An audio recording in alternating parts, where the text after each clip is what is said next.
Yeah, okay. Assalamualaikum warahmatullahi wabarakatuh. Well, students, in today's meetings, we are going to continue our materials of the academic writings. While you previously have already learned about how to do the paraphrasing and summarizing in academic writing, so now we are going to continue to learn about the voice in academic writing. It is a very important part before you start to write your research proposal, particularly before you start with your introduction. So it is very important to understand about the voice in academic writing in order to understand your position in your academic writing. Yeah. All right. So you may start by checking in your Schoology. I have posted this PDF materials uh, about the chapter 3 here, and started from the first task here, task 1. Compare the paragraph on the left with the different version on the right. Yeah, and then what can you see from this example? Well, actually, here's there is one passage taken from one article written by Ryu Yuan and IC Lee 2016. The title is I Need to Be Strong and Competent. Yeah. All right. Here's the passage. And then we're going to see the evaluations related to the voice of this passage. Yeah. So here's the left one here. Here is the original versions, and the right one here, this is the evaluation related to the voice of this writing. Yeah. All right. So we're going to start with number 1. Here, emotions plays a pivotal part in teacher learning, blah, blah, blah, until teacher learning and the process of becoming teachers. And if we evaluate this passage, so we can say that this passage, it is not acceptable. Yeah, it cannot be accepted. Why? Because we as the reader, we are going to assume that uh, all these sentence or all this voice, it is the writer's voice. Yeah. However, it is taken from the original site. Yeah, but we as a reader, we don't know the sign if it is uh, the taken from the previous study or taken from the original source, or yeah, we can assume that this is the writer voice, but there is no sign about that. Yeah, so this is not acceptable in academic writing. And then the second one here, right? In number 2 here, we can see that the passage is started with Yuan and Lee 2016 points out blah blah blah until here, process of becoming teachers. Well, so for number 2 here, it is also cannot be accepted. Why? Because Yuan and Lee's voice is not labeled once. Yeah, here. Okay, so we as a reader, we're going to be confused whether the next sentence, it still belongs to Yuan only, or it is the writer's voice. Yeah, so there is no clear indications the end of the voice of Yuan here, and where the voice of the writer started. Yeah. Okay, and then for number 3, you can see number 3 here. Well, okay. So number 3 here, it is also cannot be accepted, even though we see here at the beginning of the sentence, there is a name of the writers of the original source according to Yuan and Lee 2016. But why it is still cannot be accepted? Because there is no paraphrase and summary of the idea. Yeah. So the whole sentences are still original from the source. Actually, there are 3 sentences here. Yeah. So we don't know whether these 3 sentences are uh, whether these 3 sentences belongs to Yuan and Lee, or there is a voice of the writer here. Yeah, if it is, if all these 3 sentences are belongs to Yuan and Lee, of course it must be paraphrased. Yeah, it must be paraphrased because it's too long for putting the idea of other persons into our writing here. It's too long. We need to paraphrase it. All right, and then number 4 here. Okay, so number 4 here, it is the true one. Yes, so it is the types of academic writing which can be accepted because of it has been summed up. Yeah, it has been summed up. Yeah, from the original source. All right. So here, the interplay of emotions entails student-teacher connect between theory and practice, blah, blah, blah. Okay, so it is accepted because the writer tried to sum up the idea of the original source. And then the last one here, it is the most acceptable one. Why? It is because it consists of the combinations of the writer's voice itself and supported by the previous study, supported by the idea of another authors here. Yeah, so we can see here in the first sentence, in the context of initial teacher education, emotion aspect of students teacher contributes to the professional development. Okay, so we can assume or we can understand that the first sentence here, it is the voice of the writer itself. And then it is continued by Yuan and Lee 2006 point out the interplay of emotion entails student teacher, blah, blah, blah.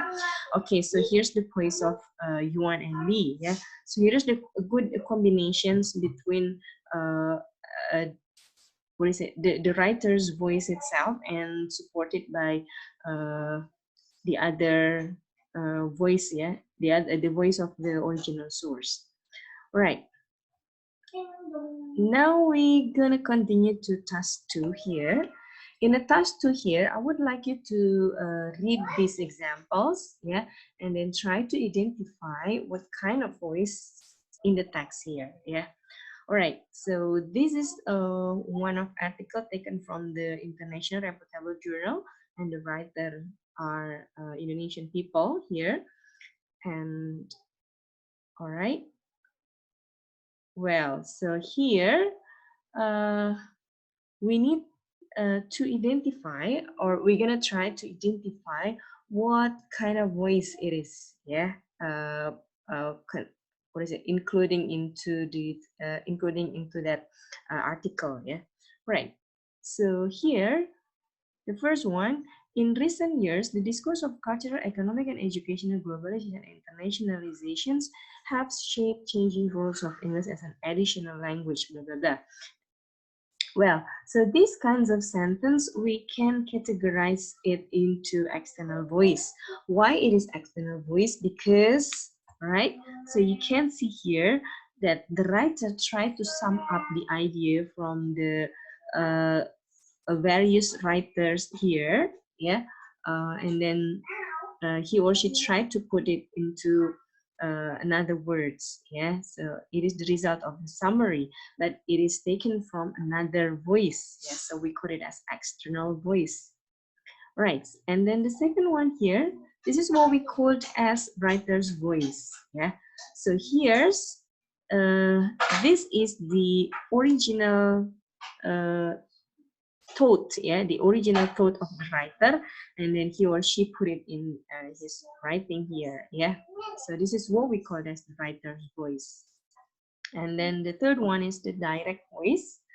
Well, so it's quite easy to identify direct voice here. We can see there is a quotation mark here, so it indicates that this sentence, yeah, is belong to the original writer here, the original source, yeah, written by Choi 2016. Yeah, it can be identified by the quotation mark here.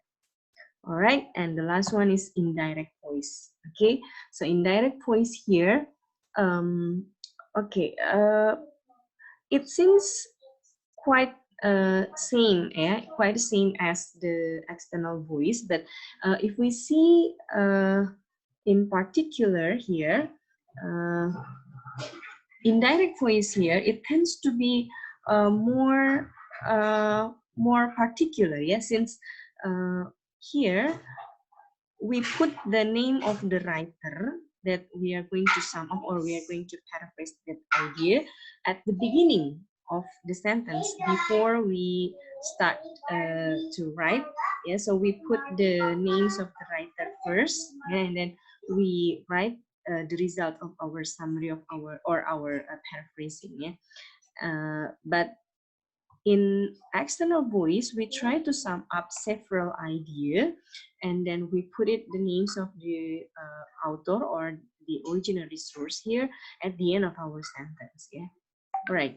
And for the detailed explanations about those four kinds of voice, you can read yourself here in the explanation.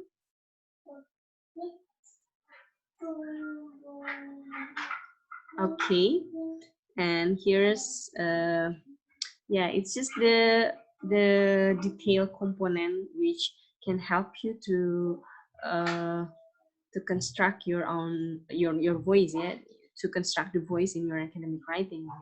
So here's the first one here. We see this is the examples of direct voice.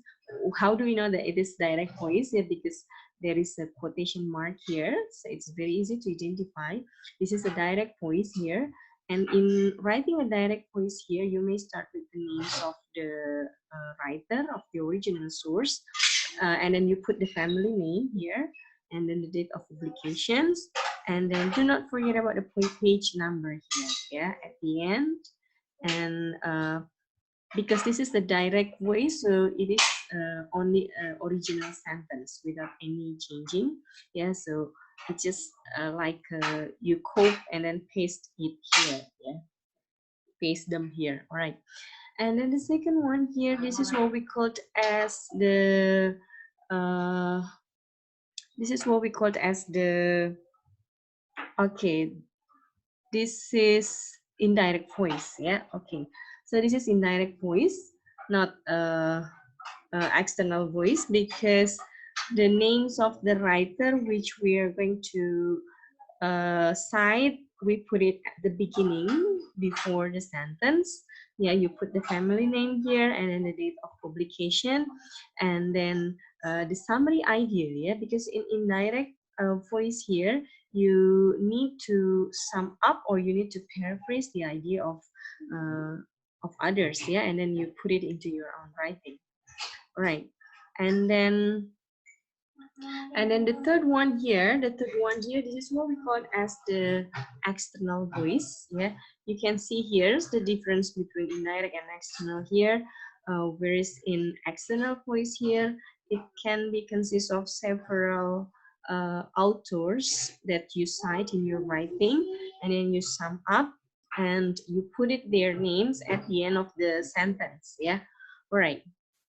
Well, now we go on to task 3. In task 3 here, I would like you to look at the examples and try to identify the next text with the category of voice, such as whether it is a writer's voice, indirect voice, direct voice, or external voice. So I'd like you to categorize, yeah, them, identify them first, and then categorize them into kinds of voice. Right. So here are the example. Okay, see the examples here.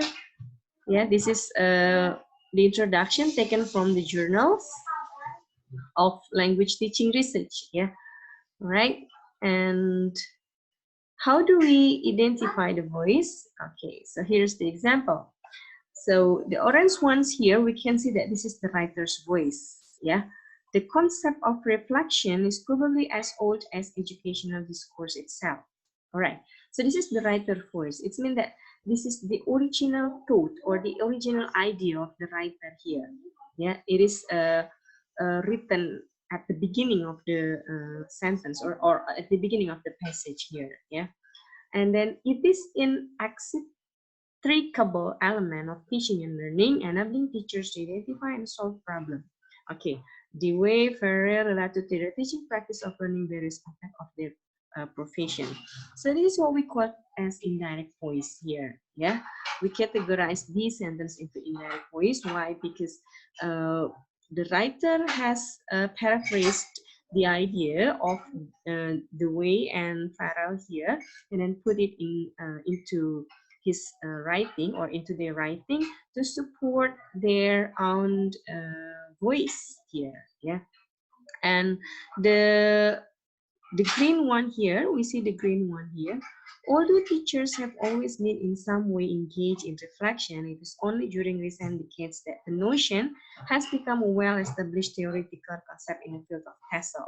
Okay, so we see here there are several writers. Yeah, so it means that the writers try to sum up. Yeah, or I mean, the writer have sum up the idea from the several authors here, and then put the names of their put the names of theirs, yeah, of the original source here at the end of the sentence here. Yeah, so this is what we call as the external voice. Yeah, also for the last sentence here, the red one, this is also the external voice. Yeah, right. So I would like you to do the rest for text 2 and text 3. Please read the text first. Yeah, it's a part of the introduction. And then I'd like you to identify, then categorize them uh, into kinds of voice. Yeah, right. For text 2 and text 3. And the last part of this material, it is task 4. Yeah, in the task 4 here, I'd like you to create the voice in your writing here, yeah, by changing the sentence, yeah, from the original sentence here. Yeah? All right, so take a look at the examples. Here's the information, the original sentence, and the author, the date of publication, and then the page. Yeah, so here's the information, the complete informations to help you to create the voice in your writing here.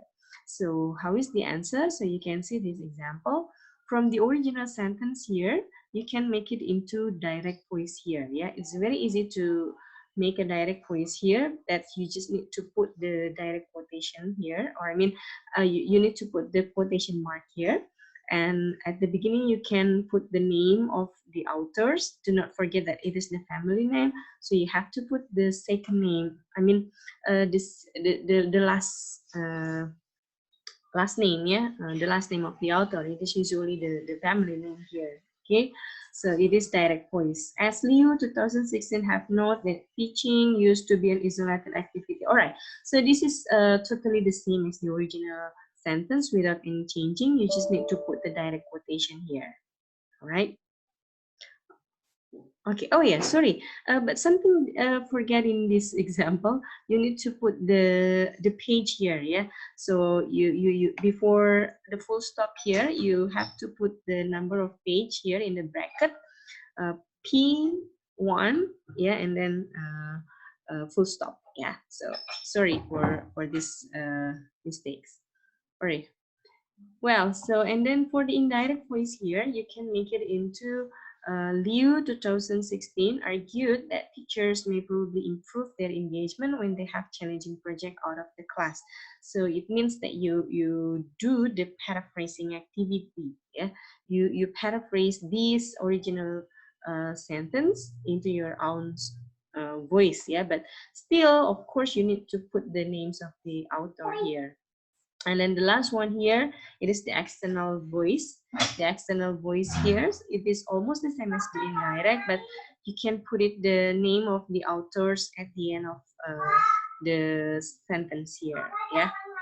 Well, so for the rest of the tasks, I'd like you to continue to do for information number 2, 3, and then 4. Yeah. Uh, Try to create the direct voice, indirect voice, and then external voice. Okay, so that's all for today's materials. Thank you very much.